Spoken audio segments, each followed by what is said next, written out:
예, 오늘 말씀 제목은 목장교회를 통한 민족 치유와 세상 변화라는 제목입니다.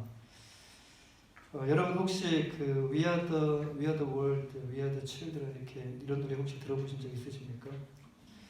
이런 기근이나 지진 이런 것들을 어려운 일을 당했을 때 이런 노래들이 사라지다가 식어지다가 또 이런 노래들이 또 나오게 되더라고요. 저번에 이제 코비드 그 힘든 시기 때도 이 노래가 나왔었습니다.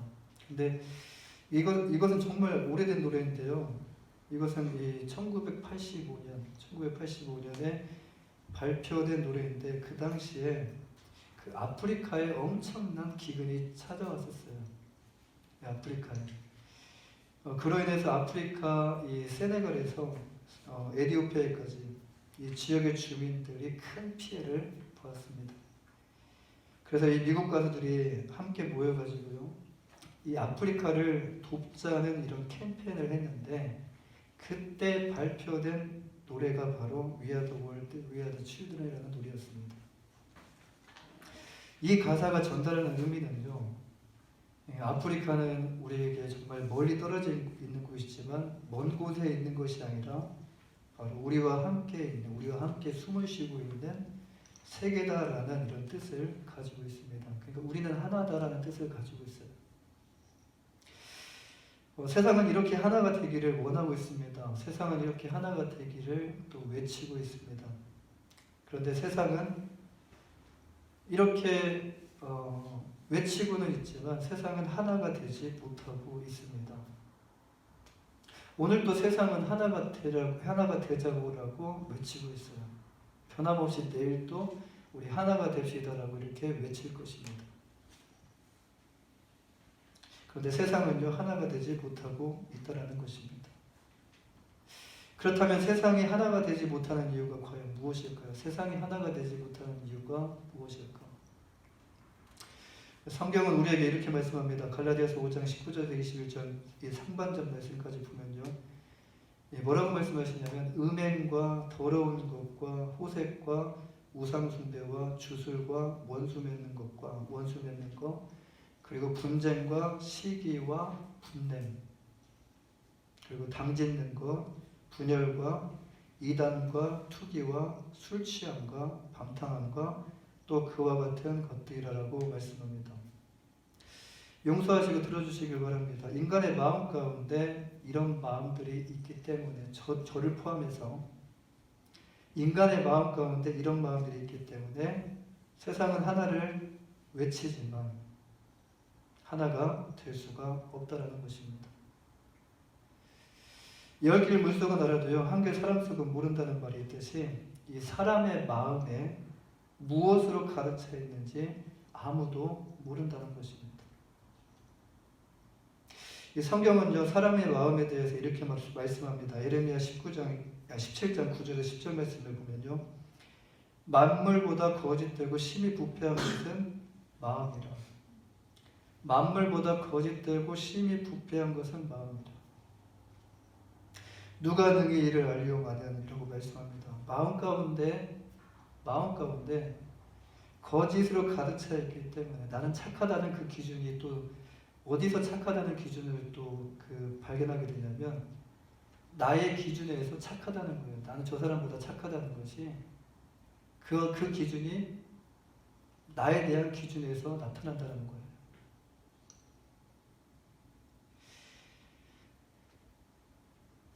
사람들은 믿었던 사람들에게 사랑했던 사람들에게 상처를 받고 이 상처를 받을 뿐만 아니라 또 상처를 줍니다. 그 상처를 그 사람에게 주지 않더라도 그 받은 상처를 누군가에게 또 줘요. 이 세상에 상처 없는 사람이 과연 있을까요?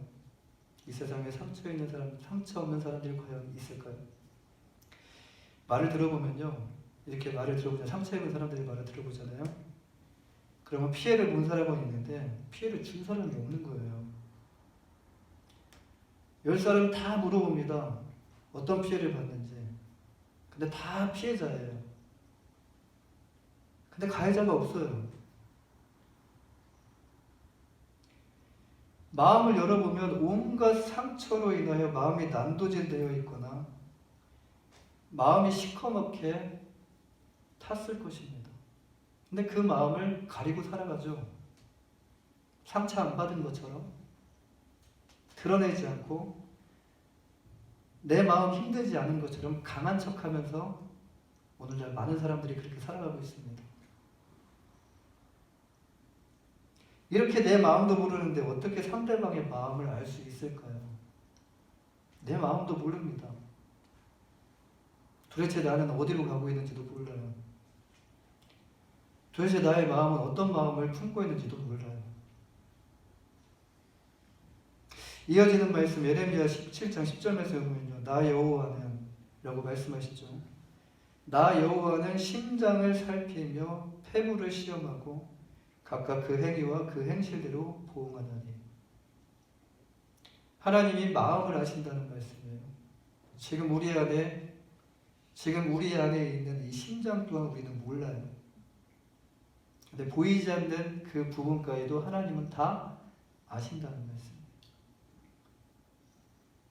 그리고 그 행실이 옳고 그른 거에 대해서 또한 하나님이 알고 계신다는 말씀입니다. 사랑하는 여러분, 이것이 우리가 살아가는 세상입니다. 우리는 이런 세상을 살아가기를 원하지 않을 뿐만 아니라 이런 세상을 바꾸기를 원해요. 그리고 이런 세상을 후손들에게 절대로 물려주고 싶지 않습니다. 그렇기 때문에 우리는 사랑하자고 외치고요. 그리고 우리는 하나가 되자고 외칩니다. 그런데 중요한 것은요. 우리가 받은 이 상처가 치유되지 않으면 절대로 다른 누군가의 상처를 치유할 수 없다라는 것이에요. 상처 입은 대로 어떻게 다른 누군가의 상처를 치유할 수 있겠습니까? 상처를 치유받아야만이, 내가 받은 상처를 치유받아야만이 누군가의 상처를 치유하는데 우리가 도움을 줄 수 있다라는 말씀이에요. 그렇다면 우리는 어떤 상처가 있기 때문에, 어떤 상처가 우리 안에 있기 때문에 우리가 이 상처를 치유를 받아야 될까요? 어떤 상처가 있기 때문에? 여러 가지 많은 상처가 있죠. 부모로부터 받은 상처, 친구로부터 받은 상처, 다른 관계 가운데 깨어진 상처. 이게 다 지금 연결되어 있는 게 관계라는 겁니다. 관계. 절대로 이 벽은요, 이 책상은 나를 상처를 줄 수가 없어요. 관계를 통해서, 누군가의 관계를 통해서 우리는 상처를 받고 살아간다는 말씀입니다. 자, 또 무엇으로 치유를 받아야 됩니까? 죄로 인하여 우리는 하나님과의 영적인 관계가 1차적인, 가장 근본적인 그 관계가 깨졌어요. 죄로 인해서. 이것은 무엇을 의미하죠? 창세기 1장 26절 말씀을 보면요. 하나님이 이르시되 우리의 형상을 따라 우리의 모양대로 우리가 사람을 만들고 라고 말씀합니다. 우리는 그분께서 만드신, 우리는 창조물입니다. 우리는 토기예요. 그분은 우리의 토기장이십니다.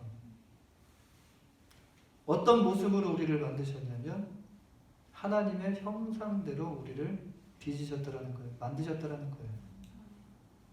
말씀으로만 창조하신 것이 아니라 하나님의 손으로 직접 우리의 인간을 창조하셨다라는 말씀입니다.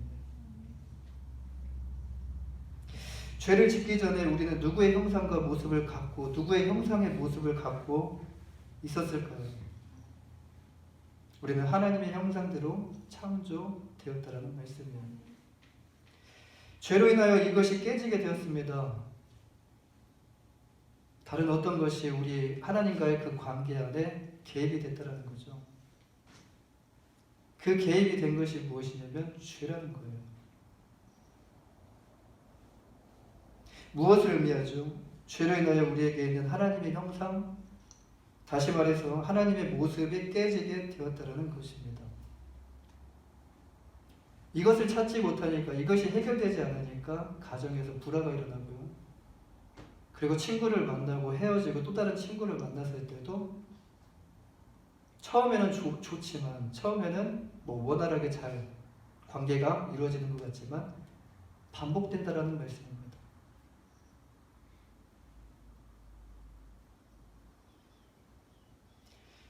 깨어짐은 무엇을 의미하죠? 깨어짐은 그 안에 무엇을 남기게 되냐면 상처를 남기게 된다는 거예요. 사랑하는 사람과의 관계가 깨어졌을 때를 한번 생각해 보십시오. 가장 쉬운 예로 사랑하는 사람과의 관계가 깨어졌을 때 관계가 깨어짐과 동시에 뭐가 남게 되냐면 상처가 그 안에 고스란히 남게 된다는 거예요. 이것이 바로 우리 인간이 치유되어져야 하는 근본적인 부분입니다. 이것이 치유가 되지 않으면요, 그 어떤 것도 치유가 될 수가 없습니다. 하나님 앞에 나아가 치유를 받아야 되며 하나님 앞에 나아가 다시 하나님의 형상대로 창조를 받아야 돼요. 가장 먼저 치유가 되어져야 하는 것이 이것이기 때문이에요. 무엇이 문제일까? 무엇이 문제일까? 내가 문제일까? 그런데 나에 대한 문제는 전혀 생각하지 않고 우리는 누구만 찾냐면 저 사람이 문제야, 저 사람이 문제야, 저 사람 나는 괜찮은데 저 사람이 문제야, 저 사람이 문제야 이렇게 생각하고 있다는 것이 가장 큰 문제죠. 요즘에 또 매체들을 보면요, 이렇게 나를 너무 이렇게 문제 삼지 마라 라고 말하는 그 매체들이 굉장히 많아졌습니다. 네가 잘못된 것이 아니다. 이렇게 나를 옹호하는 것처럼 나를 좋게 생각해주는 그런 매체들이 많아지고 있다는 거예요.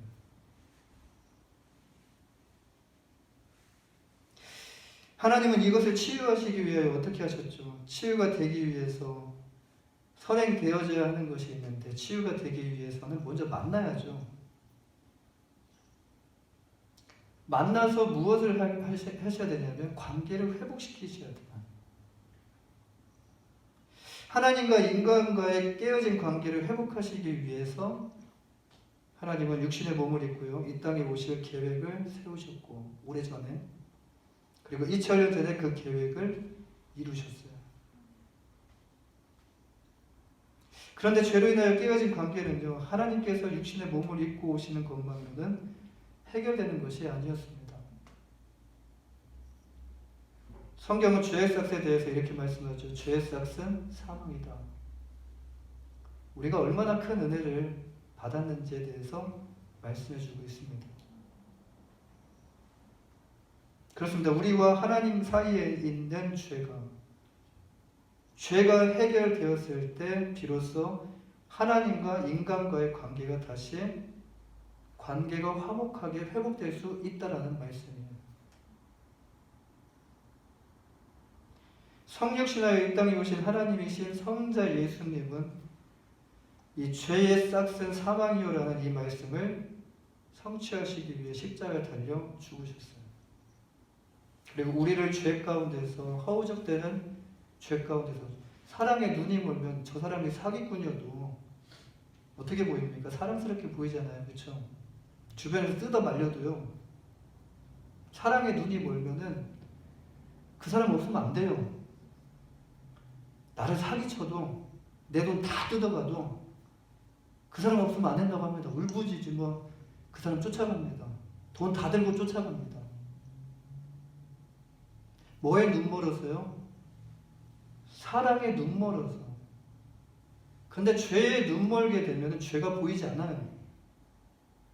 죄가 무엇인지 인식할 수가 없습니다. 그 눈 먼 것이 풀어져야지만 이 죄가 무엇인지, 얼마나 심각한 것인지를 볼 수가 있죠.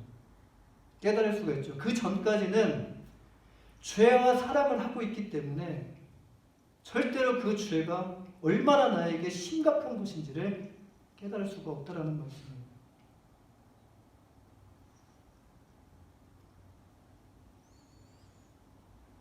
우리를 사랑하신 하나님께서 이 땅 가운데 성육신하셔서 이 땅에 오셔서 거기서 끝이 아니라 우리를 사랑하시는 증거, 십자가에 달려 죽으셔서 우리를 정말 죄 가운데 허우적거리고 있는 우리를 건져내 주시고, 그리고 하나님과 그 화목의 관계를 다시 회복시켜 주셨다라는 말씀입니다. 여러분, 상처가 없는 사람은요, 이 땅에 존재하지 않습니다. 다 상처가 있어요. 말 못하는 상처가 있습니다. 우리 모두는 상처가 있으며 동시에 상처에 대한 치유가 필요합니다. 그런데 지금 우리 안에 있는 상처가 어디로부터 출발했는지 모르고 있다는 것이 큰 문제죠. 그래서 현재 보이는, 지금 눈앞에 보이는 이 상처에만 집중하고 있어요. 그거 빨리 치료하고 있어요. 하나님으로부터 깨어진 관계의 상처의 치유가 바로 구원입니다. 우리의 선함이 우리를 구원한 것이 아닙니다. 우리가 구원을 얻은 것은 하나님이 우리의 불법을 먼저 사해 주셔서 우리가 예수 믿는 사람으로 인도함을 받았기 때문이에요.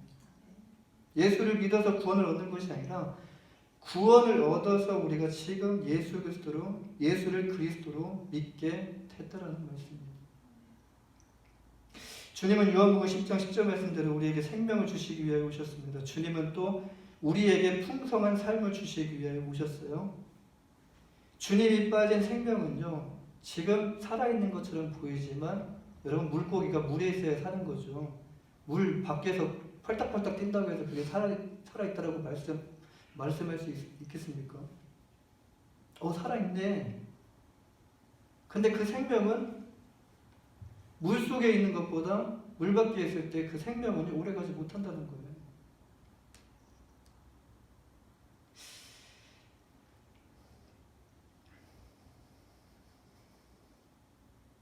주님이 빠진 생명은요, 가짜 생명이고, 주님이 빠진 삶은요, 가짜 풍성한 삶입니다.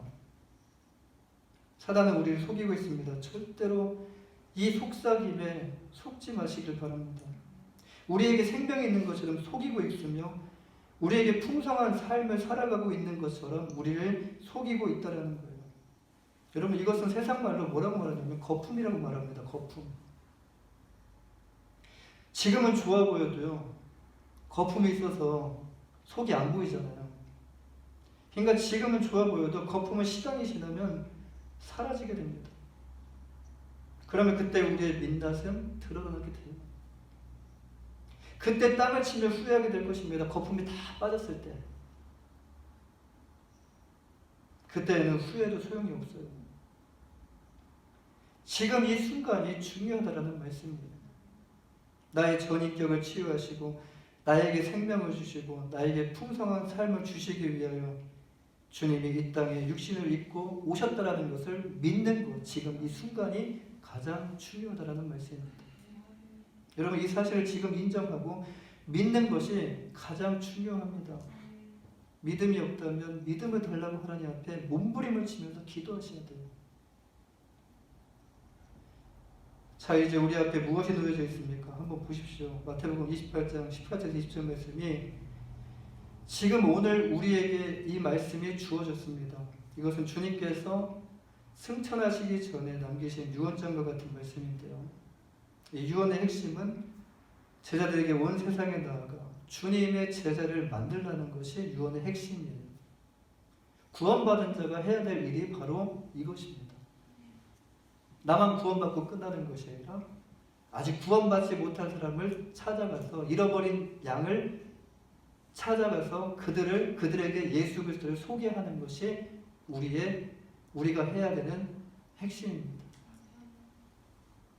주님으로부터 받은 치유와 변화, 이 11명의 제자로 끝나는 것이 아니라 이것이 세상으로 흘러가 예수 그리스도의 이름으로 민족이 치유되고 세상이 변화되는 것을 주님이 그들을 통해서 기대하고 계셨다는 거예요. 예수님의 가치를 붙들고 사는 제자들이요, 또 다른 제자를 만들기 시작한다면 여러분, 민족의 치유와 세상의 변화가 일어난다라는 것이, 이것이 과연 일어날까? 라는 이런 생각을 하실 수도 있어요. 그런데 민족의 치유와 세상의 변화가 일어난다는 것을 예수님은 알고 계셨고 이것이 바로 예수님의 비전이었다는 말씀입니다. 목장교회 안에 민족 치유와 세상 변화의 엄청난 이 축복의 비밀이 숨겨져 있습니다. 이런 목장이 소그룹이기 때문에 두세 사람 이상이 모인 곳이기 때문에 별로 크게 생각이 안 들 수도 있어요. 그런데 이 안에 엄청난 축복의 그 비밀이 숨겨져 있다는 거예요. 그렇다면 이제 민족을 치유하고 이 세상을 변화시키기 위해서 목장 안에서 우리는 지금 무엇을 실천해야 할까요? 세 가지를 말씀을 드리고 싶은데요. 첫째는 목장교회 안에서 먼저 잃어버린 양을 찾아가야 됩니다. 다시 말해서 교회가 이제 시스템이 어떤 시스템이 되냐면 오라 시스템이 아닙니다. 예전처럼 정말 그 힘든 시기에 교회 아니면 교회라는 곳에 모든 것이 다 있었기 때문에 교회 오지 말라고 해도 교회를 찾아오는 사람들이 굉장히 많았습니다. 근데 이제 이런 오라는 시스템이 아니라 이제는 가라는 시스템으로 바뀌셔야 되는 거예요. 이게 성경적입니다. 오늘 본문 19절 말씀을 보면 너희는 가서라고 말씀합니다. 그렇습니다. 올 때까지 기다리지 말고 찾아가야 된다는 거예요. 여러분 이것은요 예수님의 방법이었어요. 전도 방법이었습니다. 찾아가시는 서비스. 주님은 인류를 구원하시기 위하여 이 땅에 가장 낮은 자의 모습으로 오셨어요. 주님께서 우리에게도 복음을 들고 세상으로 가라라고 지금도 우리에게 말씀하고 계십니다. 여기서 가라라는 말씀은요 방향을 의미해요. 방향. 즉 예수 그리스도의 복음이 어디로 흘러가야 하는가에 대한 말씀이에요. 이 복음이 어디로 흘러가야 되는가. 예수님은 제 아들에게 가라라고 말씀하셨는데 어디로 가라고 말씀하신 거죠? 마태복음 15장 24절에 보면 예수께서 대답하여 이르시되 나는 이스라엘 집에 잃어버린 양 외에는 다른 데로 보내심을 받지 아니하였노라. 그렇습니다. 예수님은요 하나님을 떠난 죄 가운데 빠진 사람들을 잃어버린 양으로서 하나님께서 표현하시면서 그들에게 지금 뭐라고 말씀하시면 가라라고 말씀하셔요. 가라. 영원한 생명 대신 예수 그리스도의 복음이 지금 이 자리에서만 끝나는 것이 아니라 여기서만 머무는 것이 아니라 우리를 통하여 예수께서 세상에서 예수를 모르는 채 신음하며 죽어가는 잃어버린 양들을 향해 가라고 지금도 우리를 향해 명령하고 계십니다. 이것이 예수님께서 제자들과 우리에게 주신 위대한 사명입니다. 그리고 이것이 바로 축복의 비밀이에요. 우리 그리스도인들은요 상처로 고통받고 있는 자들에게 찾아가셔서 창조자 되시고 치료자 되시는 좋은 의사를 소개시켜주는 것처럼 돌팔이 의사 소개 안 시켜주잖아요. 알아주는 의사. 근데 알아주셔도 누가 경험을 해야 돼요. 내가 경험을 해야지 최고의 의사입니다. 아무리 좋은 의사더라도 내가 경험하지 않았으면 그냥 좋은 의사로 끝날 수가 있어요.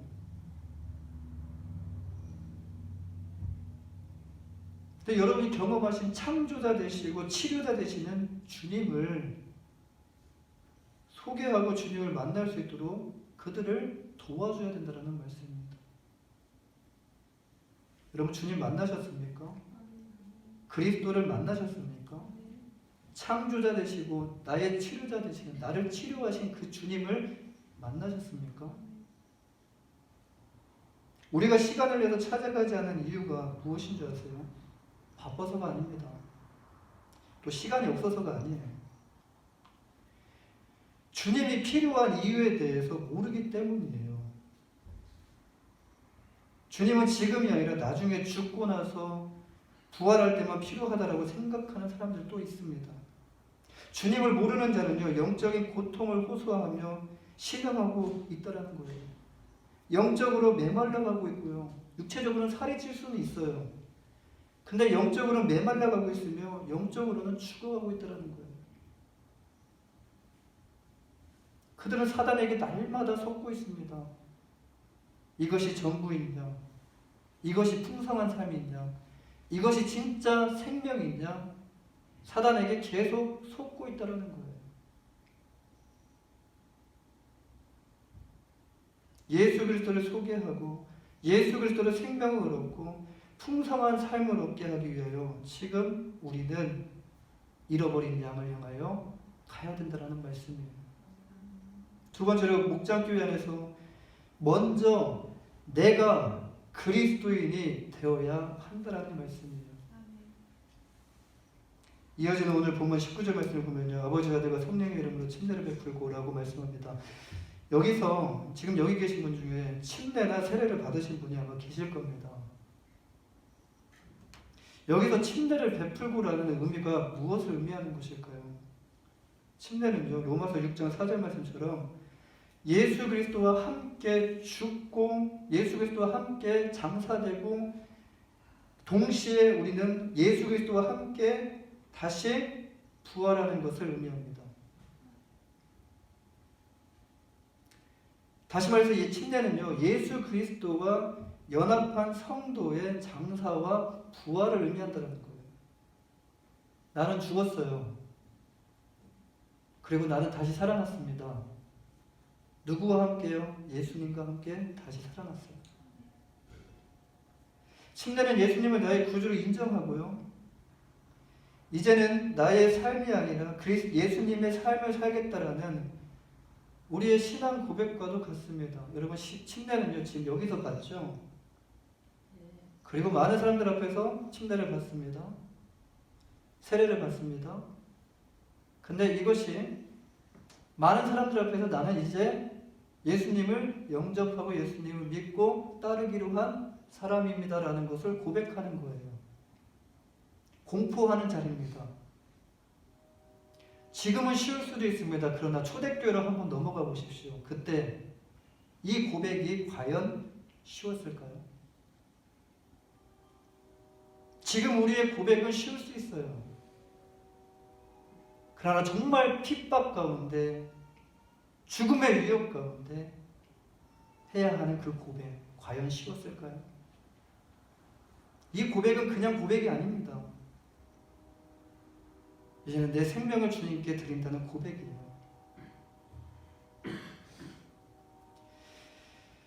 예수님의 삶을 살겠다는 우리의 신앙 고백입니다. 다시 말해서 침례는요, 바로 외적으로 표현하는 신앙 고백이에요. 침례를 받는다는 것은요, 영적으로 아주 중요한 의미를 가지고 있습니다. 침례는 나 자신의 신앙 고백과 동시에 이제 나의 삶이 아니라 예수 그리스도의 삶을 살겠다라는 믿음의 고백이라는 말씀입니다. 민족을 치유하고 세상을 변화시키는 것이 하나님께서 우리 교회에게 주신 비전이며 우리 목장에게 주신 비전입니다. 이 비전이 이루어지기 위해서 우리가 먼저 선행되어져야 되는 것이 뭐냐면, 우리가 먼저 그리스도를 경험해야 하고요, 우리가 먼저 그리스도를 믿어야 되고 그리스도인이 되어야 한다는 거예요. 그리스도가 누구고 어떤 분인지 모르는데 관심도 없고, 그리스도가 누구고 어떤 분인지 나는 모르겠고, 어떻게 우리가 세상 가운데 나가서 주님이 우리의 치유자가 되시며 주님이 우리 문제의 해결자가 되신다라고 어떻게 당당하게 외칠 수 있겠냐는 말씀입니다. 교회는 왔지만 관심이 없어요. 주님의 이야기에 대해서 관심이 없어요. 내 이야기만 하고 싶어요. 내가 주님을 경험하지 못했는데, 내가 그리스도인이 되지 못했는데, 내가 어떻게 치유자가 되시는 예수님을 전할 수 있고, 내가 어떻게 창조자 되시는 예수님을 전할 수 있겠냐는 말씀이에요. 그냥 내 이익만 관심이 있어요. 나 잘 되는 것만 관심 있어요. 교회에서 기도하는 게, 하나님 나 잘 살게 해주세요. 나 지금 힘들어요. 이런 것들만 생각하면서 이런 것들만 하나님 앞에 기도하며 나아가는데, 어떻게 우리가 당당하게 세상 가운데 그리스도를 외칠 수 있겠느냐는 말씀입니다. 목장 안에 소속되어 있는 분들이 먼저 그리스도를 경험해야 되고요. 그리스도를 믿어 그리스도인이 되어야 합니다. 목장은요, 목장에 들어오시는 분들이 그리스도를 알고 그리스도를 만나 그리스도인이 될 수 있도록 도와줘야 되는 것이 바로 목장이에요.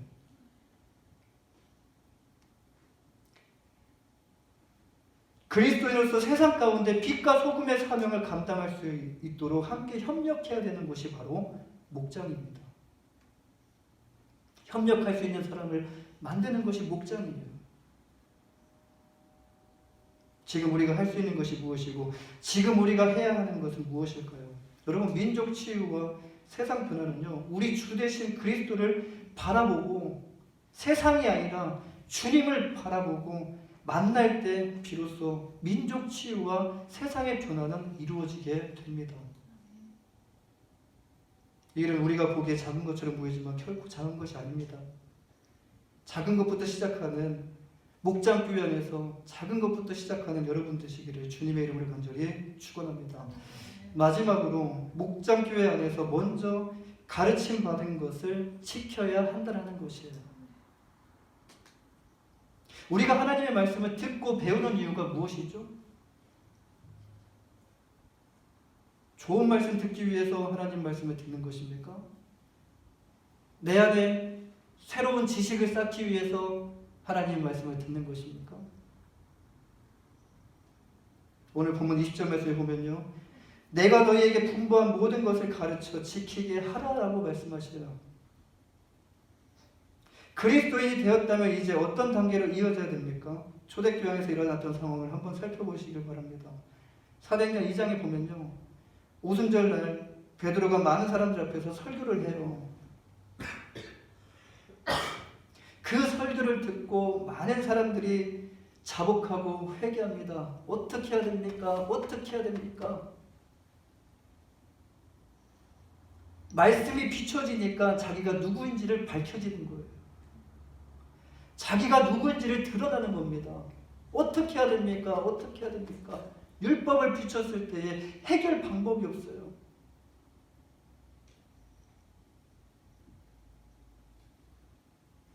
그리고 그들은 침례를 받고 그리스도인이 되었습니다. 그런데 여기서 끝이 아니라 그리스도인이 되고 난 후에 그들은요, 어떻게 했습니까? 사도행전 2장 42절 말씀을 보면요, 그들이 사도의 가르침을 받아 서로 교제하고 떡을 떼며 오로지 기도하기를 힘쓰니라. 말씀과 기도의 삶이 시작됐다는 거예요. 또 사도행전 4장 32절 말씀에 믿는 무리가 한 마음과 한 뜻이 되어 모든 물건을 서로 통용하고 자기 재물을 조금이라도 자기 것이라 하는 이가 하나도 없더라라고 말씀합니다. 그리스도인이 되고 난 후에 그들의 삶은 완전히 달라졌어요. 그냥 무늬만 그리스도인이 된 것이 아니에요. 그들 안에 있는 모든 것이 다 달라졌어요. 그들은 그들의 삶이 아닌, 이제는 그들의 삶이 아니라, 그들을 주장하는 삶이 아니라 가르침을 받은 대로 삶을 살기 시작했다는 거예요.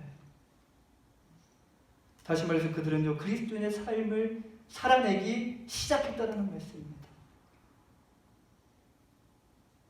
여러분, 교회는요, 세상 지식이 아니라 십자가의 도를 가르쳐주는 곳입니다. 진리 대신 예수 그리스도를 가르치는 곳이 바로 교회입니다. 저에 대한 지식을 지금 전달하는 것이 아닙니다. 예수 그리스도가 누구인지를 말씀을 통해서 함께 나누는 곳이 바로 교회예요.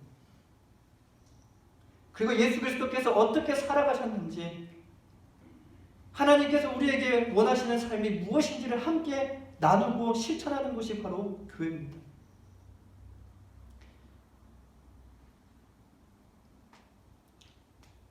교회가 이런 곳이라면 교회 안에 소그룹 목장은 어떤 곳이 되어야 됩니까? 하나님 말씀을 함께 배워 그리스도의 성품을 담고 서서히 우리의 삶이 어떤 삶으로 달라져야 됩니까? 그리스도인의 삶으로 변화되어야 된다는 거예요. 그리스도께서 걸어가신 좁은 길, 그리스도께서 통과하신 좁은 문을 따라가야 됩니다. 이것이 바로 그리스도 예수를 따라가는 삶입니다.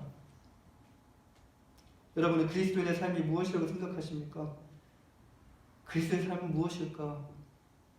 에베소서 4장 21절 24절 말씀에 이 말씀을 보면 가르침에 대한 말씀인데요. 성경은 이제 우리에게 유혹의 욕심을 따라 썩어져가는 옛 습관을, 세상적인 그 습관을 따르는 옛사람을 벗어버리라라고 말씀합니다.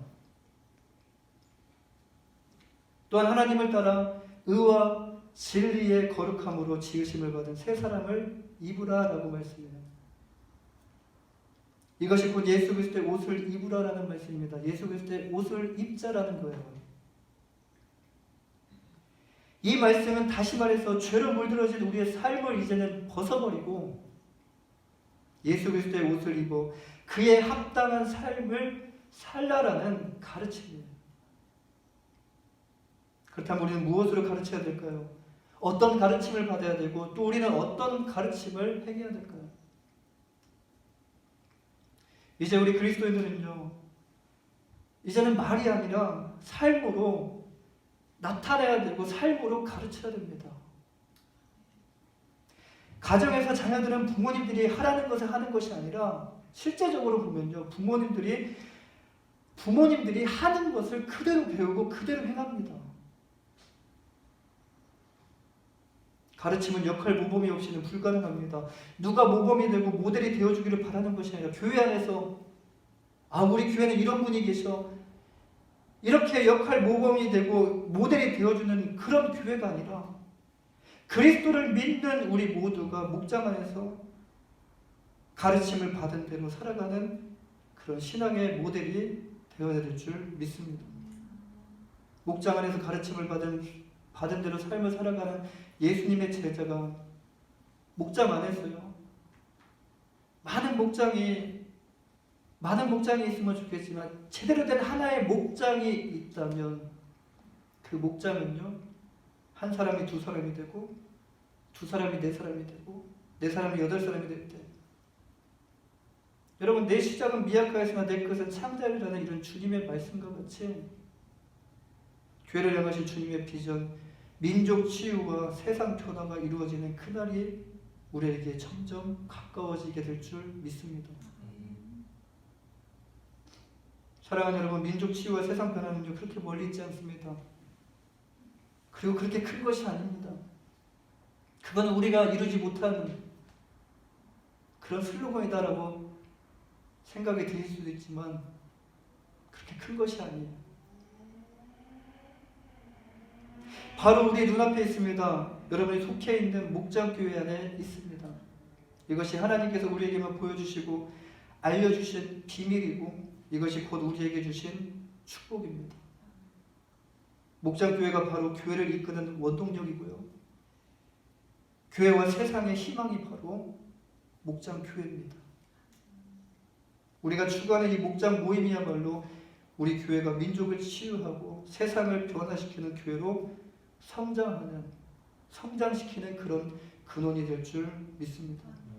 사랑하는 여러분, 여러분이 코바리스 한인교회 가족이라고 생각한다면, 지금 코바리스 한인교회 나는 가족이다라고 생각이 든다면 이제부터 한 분도 빠짐없이 목장교회 안에 들어가셔서 성도의 진지한 교제를 나누시고 그리스도를 위하여 작은 일에서부터 함께 헌신하시기를 바랍니다. 여러분 생각하실 때 나는 6개월 있다가 가는데, 나는 1년 있다가 가는데, 나는 3개월 있다가 갈 것인데, 이렇게 떠나는데 그냥 쥐 죽은 듯이 있다가 그냥 예배만 드리다가 가야겠다라는 그런 마음, 이렇게 1년 있다가 6개월 있다가 떠나는데 내가 무슨 가족이야 라고 이런 생각을 가지고 있으십니까? 여러분 6개월 1년 있다가 떠나도요, 우리는 하나님께서 맺어주신 영적인 가족입니다. 제가 온 지 2년 됐습니다. 이제 2년이 딱 되어가고 있는데요, 제가 처음 왔을 때 목사님 안 떠나시겠지 라고 생각할 수도 있어요. 왜? 온 지 얼마 안 됐으니까.